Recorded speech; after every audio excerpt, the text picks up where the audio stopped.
अस्सलामु अलैकुम वरहमतुल्लाहि वबरकातुहू। हयात केयर में तमाम इल्म के तलबगार अल्लाह के बंदों को खुश आमदीद। कशीरी रहमतुल्लाह अलैह कहते हैं कि एक कफन चोर था। चुनाचा एक औरत का इंतकाल हुआ। जब इसको लोग कब्र तक ले गए तो कफन चोर ने भी शिरकत की।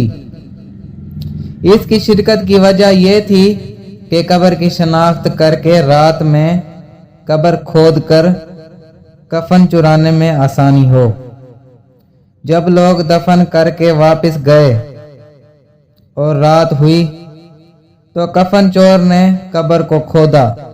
जब लाश नजर आई तो अचानक औरत बोल पड़ी, सुभान अल्लाह, एक बख्शा हुआ शख्स बख्शी हुई औरत का कफन चुरा रहा है।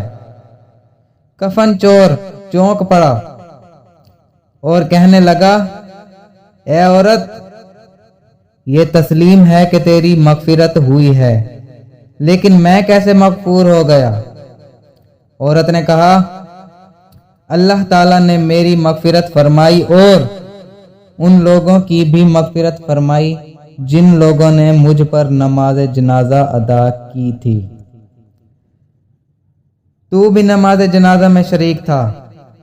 ये सुनकर कफन चोर ने इरादा तर्क करके मट्टी बराबर कर दी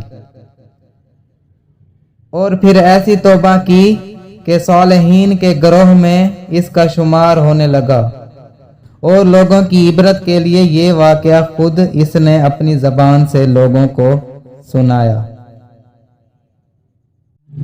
अगर आपको हमारी और वीडियोस चाहिए हों तो हमारे हयात केयर के चैनल को सब्सक्राइब कर लें और बेल के आइकन को क्लिक कर लें ताकि हमारी हर नई आने वाली वीडियो पहले आप तक पहुंच सके। और आप हमारी वीडियोस से इल्म का फैज़ हासिल कर रहे हैं तो सदका जारिया के तौर पर दूसरे भाइयों को भी शेयर करें ताकि वो भी इल्म से फ़ायदा उठा सकें। अल्लाह हाफिज़।